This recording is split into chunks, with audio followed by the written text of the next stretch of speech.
good morning, good morning. Wow. Let's see, we got all of our stuff working today. Beautiful. Let's see. Let's see, we have a full house today. Wow, let's see, Kate, great, thank you for joining us. Abdu, Martin Jones, thank you for joining us today. Q-Man, all right, Quentin, out of the big ATL, thanks for joining us today. Hey folks, today is a great day for living, sharing, and being alive. You know, we always have great topics for you, and today I was playing around. I got my coffee here. I'm preparing for a talk on Sunday. I'll be speaking at the Unity Church here in Wilmington, one of my favorite places to speak. And my topic is I meet no one but me. And so I was really looking into that topic about what does that really mean? I meet no one but me. And if there's a section of our book, The 12 Universal Laws of Success, that you want to, sort of reflects what we're talking about today, it would be chapter 5, the law of magnetism, popularly known as the law of attraction. So a couple of announcements. One, check out Sunday, I'll be speaking live at the Unity Church in Wilmington, North Carolina, and it will be live streamed. And I'll be posting the link so you can watch that at 11 a.m. Eastern. And then 2, we're working on this new book, and we're interviewing people who have overcome incredible odds. Now, I don't mean you have to walk on the moon or walk on water or anything, but what people who've done what they needed to do to get where they want to go. And I want to interview some of you people. I want to be including some of your stories and thinking about, you know, how great people how people rise to the occasion to get things done that must be done. And so be sure to visit my website, herbertharris.info, www.herbertharris.info. And there's a tab there to click. It says book a call and schedule a call to talk with me about your victory, about how you were able to make a breakthrough to get from where you are to where you want to be. This idea, this topic of I meet no one but me, I chose it at this point in time and space because right now, many of us are in the process of stepping up our game to complete the last portion of the year. We have a little more than a quarter left, a little about 3.5 months. And we are saying, what do we have to do to get where we want to go? Because one thing we know for sure is you start next year where you end this year. And so if you end this year on like a stream of failures, a stream of disappointments, and just frustration, just because the new year comes, that doesn't change that. You'll start that new year at that same level. And so it's important to use these last months of the year to step up your game, to put yourself in a position where you start the new year at a much higher level. And one of the key thoughts is, I meet no one but me, is really you always bring yourself to the party. And so whatever you do to complete this year is really seen through the lens of who you are, who you really are. And so when we look at life as we go forward, there's a spiritual principle. Life is lived from within out. That's, I think, a spiritual foundation of the law of attraction. Life is lived from within out. And the good news is that you can therefore control your experience of life, your external interaction with the world, by controlling you, by controlling your thoughts. You notice when you walk down the street smiling, people smile back. But if you walk down the street frowning, like, you know, don't even get in my way, I'll knock you down, people respond accordingly. And so we as human beings send out a vibration. We are radiating beings. We send out a vibration to the universe, and that vibration seeks likeness. So if we send out a vibration of anger, it seeks anger in other people. If we send out a vibration of love, it seeks love in other people. Good morning, Sade. How are you? And so the thought of I meet no one but me means you always bring yourself to the party. The way that we'll continue and complete this year depends on what we do in our inside, what we do to ourselves. When we think about life is lived from within out, the bad news is whatever negative state you have inside is going to attract that into your space. So if you have a vibration of insecurity, you're going to attract things that complement insecurity. If you have a vibration of fear, you're going to attract things that complement the vibration of fear. So you have a great power that you can use to transform your external world based on how you feel about yourself. And so the question often arises is, who is the I in me? When I talk about how I'm going to finish this year, who am I talking about? Who is this person that is staring there looking at me in the mirror? And this person is the real you. You know, we often say you look in the mirror and you see who you really are. You look in the mirror and you see who you really are, who you really feel you are. You know, there's some people that look in the mirror and they say, oh, I'm hideously ugly. And by other people's standards, like, man, you're beautiful, you're handsome. But in their mind, if they see themselves as ugly, that's how they're going to respond. So when we look at who am I, who is this person now that's taking this journey? Some points to remember is this: we see ourselves based on our thoughts and our emotions. And the most profound emotion is how you feel about yourself. In the early stages, you know, in the introduction to the 12 Universal Laws of Success, we talk about the 4 stages of life, that you literally go through 4 stages in your lifetime. And the first stage is the stage of education, that first 20 or 25 years. It is in this stage that we learn the principles of right and wrong. We learn the principles of love and hate, especially the first 7 years. So as a child, things can happen to us that create in us a vibration. So in a family, you know, there's some families that teach children, you know, like especially boys, you're not supposed to show emotion. You know, you're supposed to be hard.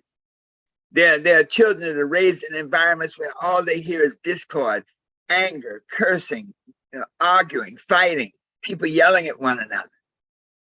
Well, as a child, you have no defense against that. Even some of the traumatic things that happen to children, just terrible, mean things that mean people perpetrate upon children. All those things are packed in there at a time when you don't have the capacity to be discriminating about it. When you don't have the capacity to fend it off. You know, when an adult tells a child, you're a bad child, you're an ugly child, a child has no frame of reference to say, no, I'm not. I'm beautiful. Because the child accepts the frame of reference of the people around them. Not just the parents, but even their siblings, even authority figures. One of Sandra's cousins, very interesting, had polio. And, you know, I hear polio is on a resurgence. But anyway, she had polio. And she had the braces on her leg. And she had a daughter. And so years later, I saw the daughter and I said, oh, her daughter had polio too. I didn't know that. She said, no, her daughter didn't have polio. Well, why does she walk like that?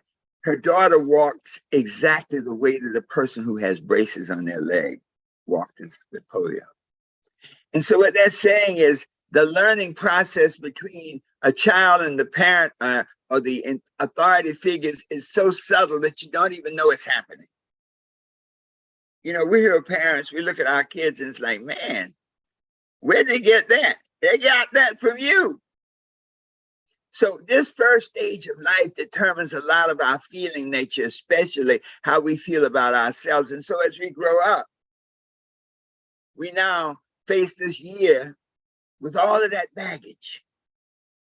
Now, many of us along the way have dealt with this, you know, and if we have, hallelujah, because then you can really focus on the road ahead. But for those of us who have not dealt with it, then that no one but me, that person that is facing tomorrow, that is facing this moment in time and space, is carrying a lot of baggage. And so when you have these negative thoughts, and you see we are who we are because of our thoughts, our emotions, our habits, and our relationships. But it all begins with thinking, because thinking is the control mechanism. You can program your thoughts. You can program your emotions. You can program your habits. You can definitely program your friends, your relationships.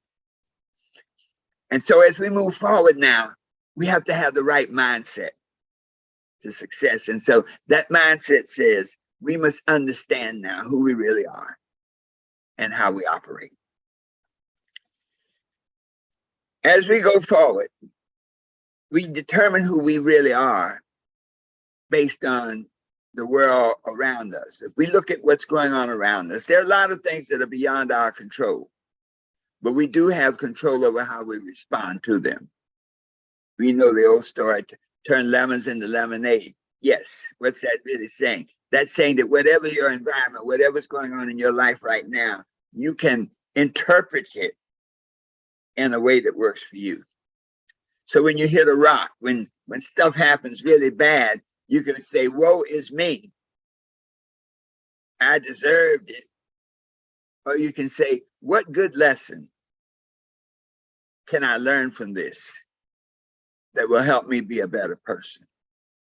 What good lesson can I learn from this experience that will help me be a more powerful person, to be a wealthier person, to be a happier person?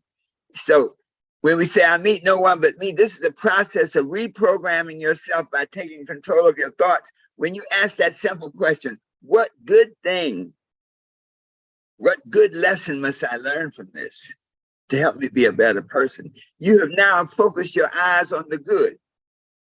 You see, there's so many scriptural principles. The key thing about our book and other success books that understand spiritual relationships, there's so many spiritual principles that guide us. One of the spiritual principles is seek and you shall find. Knock and it shall be opened. Ask and it shall be answered. And what this is saying is that if you seek it, there's always going to be a result. So if you look at a situation where you're in right now, as you're going forward and say, man, woe is me. I've messed up. My life is a mess up from the neck up. And a tragedy from the heart down. If that's the mindset you're projecting, then the law of attraction, the law of human magnetism will attract things into your life that confirm who you are, that confirm that feeling.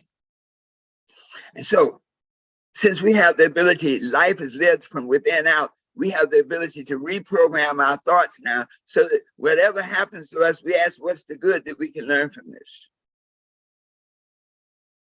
That when we now have emotions, what good emotions can I develop from this failure, from this disappointment, from this negative experience that I've had? Man, what habits can I generate? I'm late, I've lost my job. You know, they say I come late every day. Well, that's a habit. What good lesson can I learn from losing my job? Hey, the lesson I learned, I better put out my clothes the night before. I better look at the longest amount of time it can take me to get to work and plan for the unexpected. I need to develop the habit of being more attentive in work. I need to look more professional. I have a friend that's been in corporate America for many years, and he wonders why he has not moved up. And one reason is he just doesn't look the part. You know, everybody else in the office is basically suited and booted. It's one of those kind of offices, okay? But he's always wearing a polo shirt, and his whole thing is, nobody can tell me how to dress. You know, this is America. I can do what I please. I do my job. I show up. I do what they expect of me. They can't tell me how to dress. They're not going to tell you. But in their reaction to you, you're going to be the last one that they call. In their reaction to you, when the time comes to let somebody go, your name's going to be at the top of the list. And so it's important that we figure these things out and we understand that life is lived from within out. So when we look at where we want to go, how we want to close out this year, let us consider our inner being. Let us consider our inner thoughts, our inner feelings. Let us look at how it's been going to date. So if to date, we've been going around in circles. If we look back at last year, to date, we were going around in circles a year ago. If we seem to be stuck in a certain situation, and I tell you this, and I mean, I've been there, and I'm sure that many of you have been there too, where this seems like it's a repeat over and over and over. Every year, it's like the one before. Then that says there's some work you got to do inside.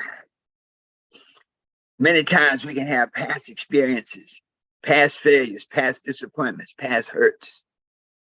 It can be like an anchor. You ever seen a ship? You know, when a ship comes in, as big a ship as there is, I mean, you have a huge, these ocean liners, I saw this thing, the biggest ship in the world has like 6,000 people on it. But guess what? It has an anchor to hold it in place. It may have two. And so an anchor is a thought, an emotion, a habit, a relationship that holds you back. And so until you can resolve some of these conflicts, you know, you may be telling yourself, I want to be rich. I want to make money. But inside you feel unworthy of the money. You know, there are people who say, man, I want to be rich. I want to be successful. And then there's that negative thought inside, man, rich people are unhappy. Man, all these rich people, their kids are messed up. That emotion, you may not say it, but if that emotion is residing inside you, you will never be rich. You will never accomplish the things that you want. And so today I want us to look at what anchor is holding you back. What anchor is holding the ship that is your life from going on upstream to your higher good? You see, the interesting thing about a ship anchor is that the ship can still move, but its movement is very constricted.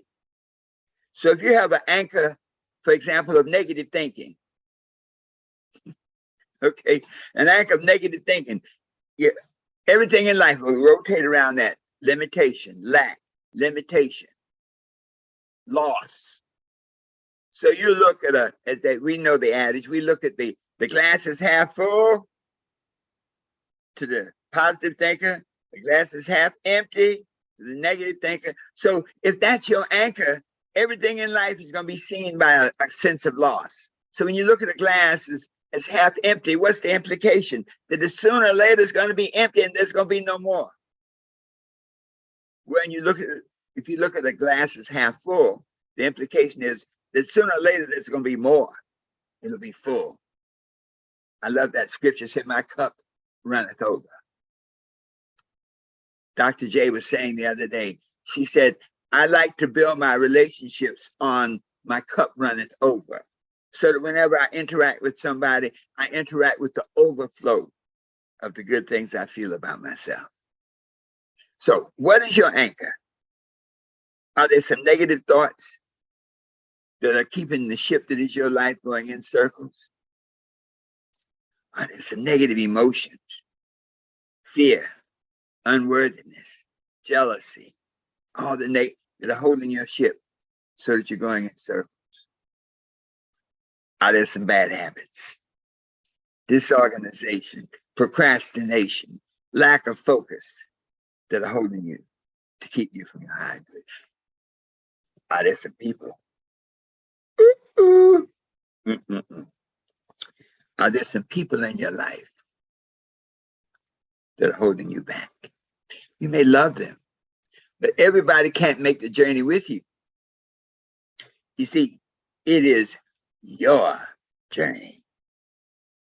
That's key. If you're waiting for somebody else to help you along your journey, you're not going to get that. You can get help, but it can't be critical. In other words, you can get help, but you must be committed to say, well, whether the help pans out or not, I'm going. So to wrap it up today, my challenge to you is to identify the anchors. And anchors let you know they're anchors by what repeated behaviors, what repeated experiences are you having right now? Those are your anchors. And how do you pull the anchor out? How do you get past the negative thought? How do you get past the negative emotion? How do you get past the negative habit? How do you get past negative people? Well, sometimes you can do it. You know, the ship has the capacity to pull its anchor.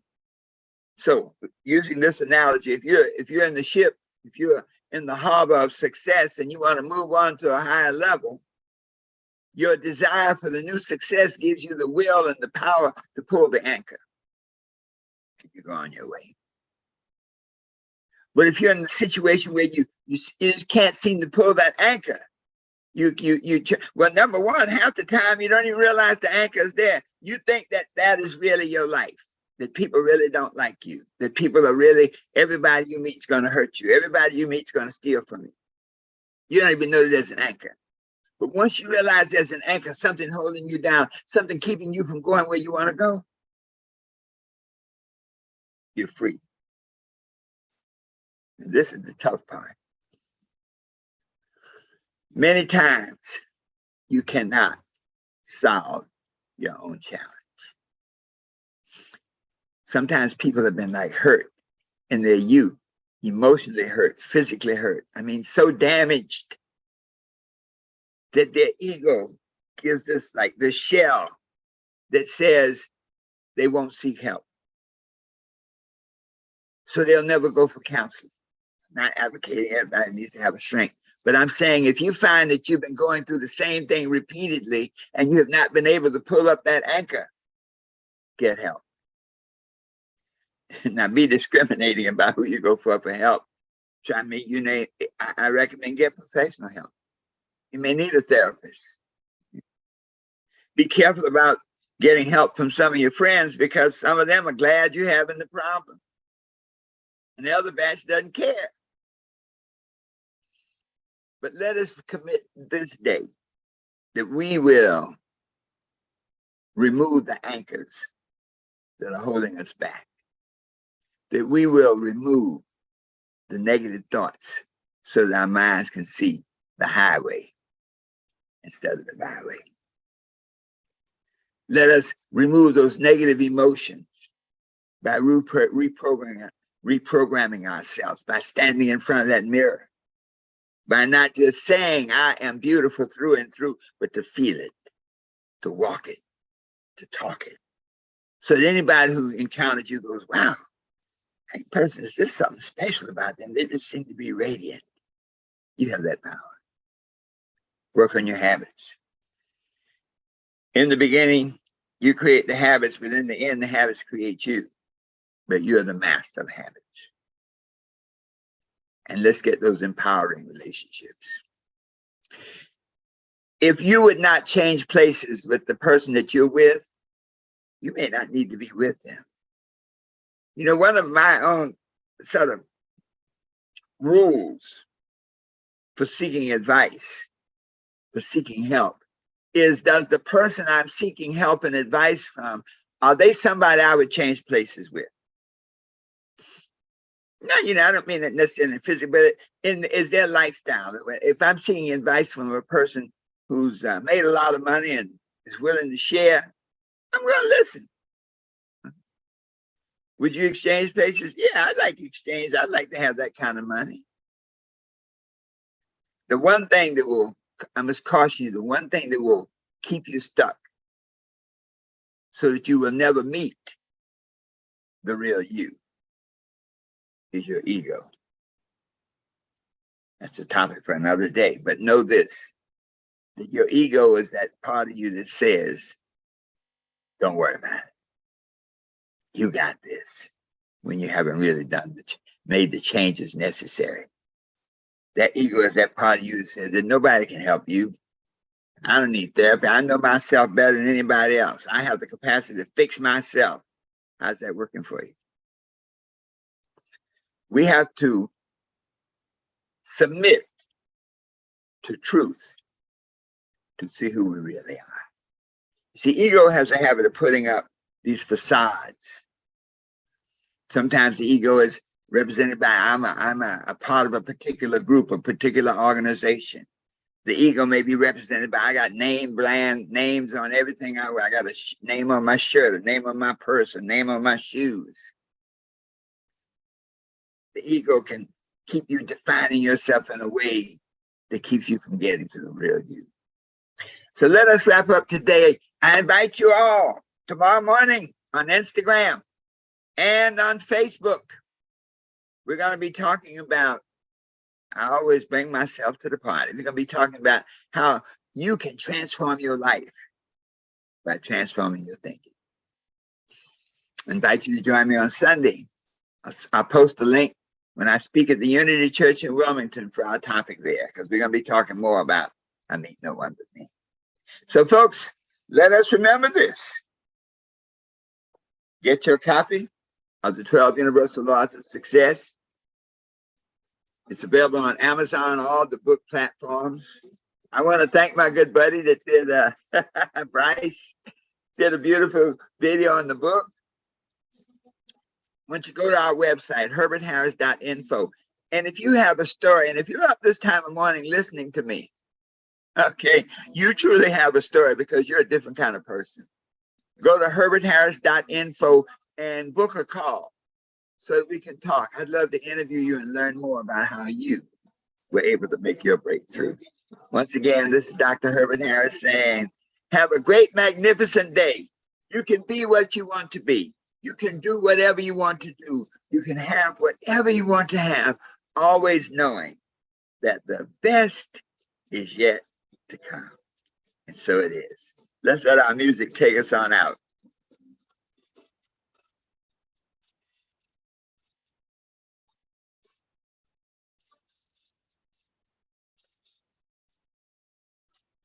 All right, folks, we'll see you on Saturday morning at 8 o'clock for Success Mentorship class.